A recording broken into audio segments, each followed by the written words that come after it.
একজন মানুষ আরেকজন মানুষকে ভালোবাসে স্বার্থের কারণে, কিন্তু যারা স্বার্থের কারণে ভালোবাসে না তাদের ভালোবাসার মধ্যে কোনো সার্থকতা নেই, কোনো লৌকিকতা নেই। তাদের ভালোবাসা হলো পিতা এবং মাতার ভালোবাসা সন্তানের উপর। যা আমাদের মা বাবারা আমাদেরকে এমন ভালোবাসার কারণ কি? এই ভালোবাসার মধ্যে আল্লাহ সুবহানাহু ওয়া তাআলা এমন এক আকর্ষণ সৃষ্টি করে দিয়েছেন, এমন এক জজবা সৃষ্টি করে দিয়েছেন যে সন্তান যখন উপবাস থাকে, সন্তান যখন কষ্ট পায়, তখন সর্বপ্রথম যিনি কষ্ট পায় তিনি হচ্ছেন মা। সন্তানের কষ্টে যিনি সর্বপ্রথম কষ্ট পায় তিনি হচ্ছেন বাবা। আর অন্য যারা ভালোবাসা বলে দাবি করে তারা হচ্ছে স্বার্থের জন্য, তারা ভালোবাসে স্বার্থের জন্য, অন্য কোনো কারণ নেই। এই ভালোবাসার মধ্যে আল্লাহ সুবহানাহু ওয়া তাআলা এমন এক আকর্ষণ সৃষ্টি করে দিয়েছেন যার কারণে সন্তান যখন অসুস্থ হয় তখন মা আর বরদাস্ত করতে পারে না। সন্তান যখন অসুস্থ হয় তখন বাবা আর বরদাস্ত করতে পারে না। সন্তান যখন অসুস্থ হয় তখন তাদের আর কিছু হুঁশ থাকে না। কিভাবে সন্তানদেরকে চিকিৎসা করাবে তারা উঠে পড়ে লেগে যায়। যেই সন্তানের প্রতি পিতামাতার ভালোবাসা কোনো স্বার্থক নেই, কোনো স্বার্থ নেই, নির্দ্বিধায় তার নিঃস্বার্থে সন্তানকে তারা পিতামাতারা ভালোবাসেন। আজকে আমাদের সমাজের মধ্যে এমন হয়ে গেছে যেই পিতামাতারা তাদের সব কিছু উজাড় করে দিয়ে আমাদেরকে ভালোবাসে। আমরা আজকে তাদেরকে যখন আমরা একটু বড় হয়েছি, আমাদের টাকা পয়সা হয়েছে, তখন আমরা আমাদের পিতামাতাকে আর গণি না, তখন আমরা আমাদের পিতামাতাকে কষ্ট দিই। একবার হযরত আয়েশা সিদ্দিকা রাদিয়াল্লাহু তাআলা আনহা নবী করিম সাল্লাল্লাহু আলাইহি ওয়াসাল্লাম কে বলেন, ইয়া রাসূলুল্লাহ, ইয়া হাবিবাল্লাহ, আমি আজকে একটা এমন এক আশ্চর্য ঘটনা লক্ষ্য করলাম যে পিতামাতার সন্তানের প্রতি পিতামাতার ভালোবাসার কারণে তারা কেউ কিছু দ্বিধা করে না।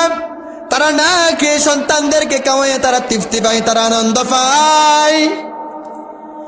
নবী করিম সাল্লাল্লাহু আলাইহি ওয়াসাল্লাম আয়েশা সিদ্দিকা রাদিয়াল্লাহু তাআলা আনহা বলতেছেন, ইয়া রাসূলুল্লাহ, ইয়া হাবিবাল্লাহ, আমি আজকে একটা জিনিস লক্ষ্য করলাম যে আমি ইফতার করার জন্য খেজুর আর পানি নিয়ে আমি ইফতার করার জন্য বসে পড়লাম। এমন অবস্থায় দেখলাম আমার ঘরের দরওয়াজার সামনে একজন মহিলা এসে বললেন, আমাকে আল্লাহর ওয়াস্তে, আমি 3 দিনের উপবাস, একজন মহিলা আমাকে আপনি আল্লাহর ওয়াস্তে কিছু দান করুন। ওই মহিলাটা যখন ওই কথাটা বলল, আমি আর বরদাস্ত করতে পারলাম না, আমি আর ঠিক থাকতে পারলাম না। আমি ওই মহিলাটাকে, আমি যেই খেজুর নিয়ে ইফতার করতে বসলাম, আমি ওই খেজুরগুলো আমি মহিলার হাতে দিয়ে দিলাম। ওই মহিলার হাতে যখন আমি ওই খেজুরগুলো দিলাম, ওই মহিলাটা এক দূর মেরে কিছু দূর আড়ালে তার সন্তানরা ক্ষুধার কারণে চটফট করতেছে। তারা ক্ষুধার অবস্থায় মাটির মধ্যে চটফট করতেছে, মাটির মধ্যে গড়াগড়ি খাইতেছে। ইয়া রাসূলুল্লাহ, ইয়া হাবিবাল্লাহ, আমি যখন ওই দৃশ্যটা দেখলাম,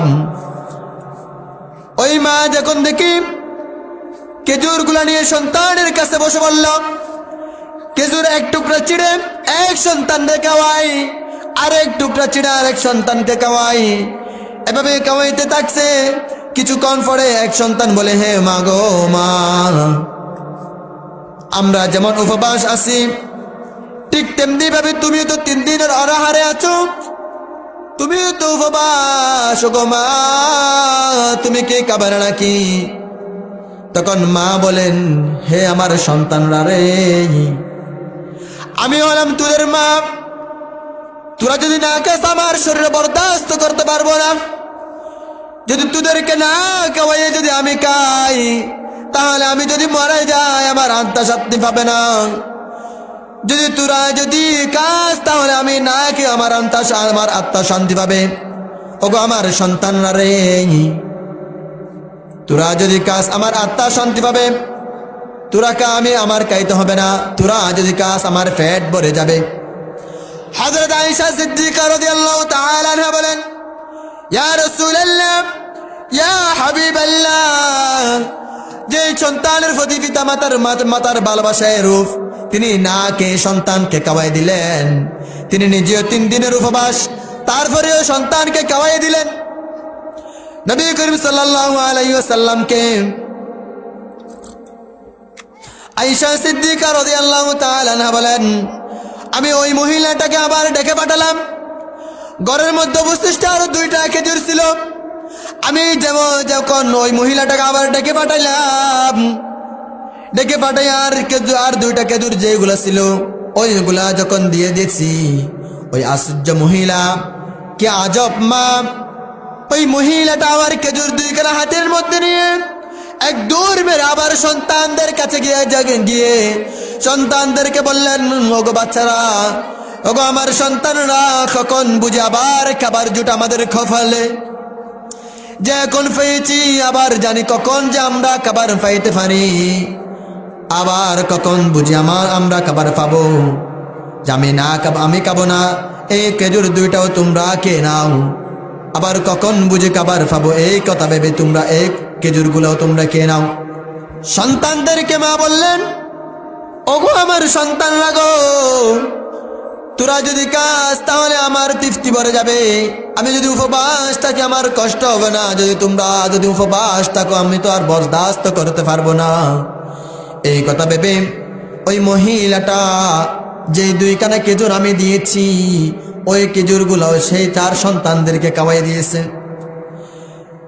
নবী করিম সাল্লাল্লাহু আলাইহি ওয়াসাল্লাম কথাটা শুনে তিরোজুরো কান্না করে দিলেন। নবীজি বলতেছেন, ওগো আয়েশা, সন্তানদের প্রতি মাতার ভালোবাসা এমনই হয়, তারা না খেয়ে সন্তানদেরকে খাওয়ায়, তারা না পড়ে সন্তানদেরকে পড়ায়।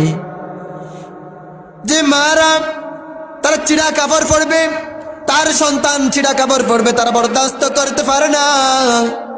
যে বাবা সারাদিন পর্যন্ত পরিশ্রম করে তার পায়ের জুতাগুলো ক্ষয় হয়ে গেছে, তারপরেও সন্তান যখন একটা জুতার জন্য যখন আবদার করে, তিনি আবদার ফেলতে পারে না। আবদার ফেলতে না পেরে সেই বাবা সারাদিন কষ্ট করে যেই টাকাগুলো উপার্জন করে, ওই টাকা দিয়ে সন্তানদের জন্য স্যান্ডেল জুতো কিনে নিয়ে আসে। ওই সন্তানরা, ওই হেলালিগুলোর সন্তানরা, তোমরা কিভাবে এমন মা পিতা মাতাকে কষ্ট দিতে পারো? যেই মারা, যেই বাবারা, তারা নিজেরা না খেয়ে তোমাদেরকে খাওয়ায়, তারা না পড়ে তোমাদেরকে পড়ায়, এরকম মা পিতাকে তোমরা কিভাবে কষ্ট দিতে পারো? যে পিতা মাতা তোমার সুখের জন্য কতই না কষ্ট করেছে। শীতের মৌসুম, আমি যখন ছোট্ট ছিলাম, আমার মায়ের কুলে আমি যখন প্রস্রাব করে দিয়েছি, আমার মা যে ভিজা কাপড়খানা নিজের গায়ে জড়িয়ে, যে কাপড়খানা শুকনা ছিল সেই কাপড়খানা আমাকে জড়িয়ে দিল। যেই মা আমার সুখের জন্য সব কিছু দাঁড় করে দিতে পারলো, আমি কিভাবে ওই মাকে আমি কষ্ট দিই, ওই পিতাকে আমি কষ্ট দিতে পারি? এই জন্য আল্লাহ তাআলা বলতেছেন, যেই পিতা, যেই সন্তান তার পিতা মাতাকে কষ্ট দিবে, তার জন্য আল্লাহ তাআলা দুনিয়ার মধ্যে লানত ঘোষণা করেছেন, তার জন্য জান্নাত হারাম ঘোষণা করেছেন, তার জন্য জাহান্নাম নিশ্চিত করেছেন। আল্লাহ সুবহানাহু ওয়া তাআলা তার সাথে তার হকের পরে সবচেয়ে বড় হক করেছেন পিতামাতার হক। আল্লাহ সুবহানাহু ওয়া তাআলা তার হকের পরে সবচেয়ে বড় হক হলো পিতামাতার হক ও সন্তান। আল্লাহ তাআলা বলতেছেন, তোমরা কিভাবে তোমার পিতামাতাকে কষ্ট দিতে পারো? যেই পিতামাতারা তোমাদেরকে না খাওয়াইছে, তারা না পড়ে তোমাদেরকে পড়াইছে, সেই পিতামাতাকে তোমরা কিভাবে কষ্ট দিতে পারো? যারা আজকে দুনিয়ার মধ্যে পিতামাতাকে কষ্ট দেয়, তাদের পরকালে যে আযাব আছে, দুনিয়ার মধ্যেও তাদের আযাব আল্লাহ সুবহানাহু ওয়া তাআলা দুনিয়ার জমিনেও তাদের জন্য আযাব রেখেছেন।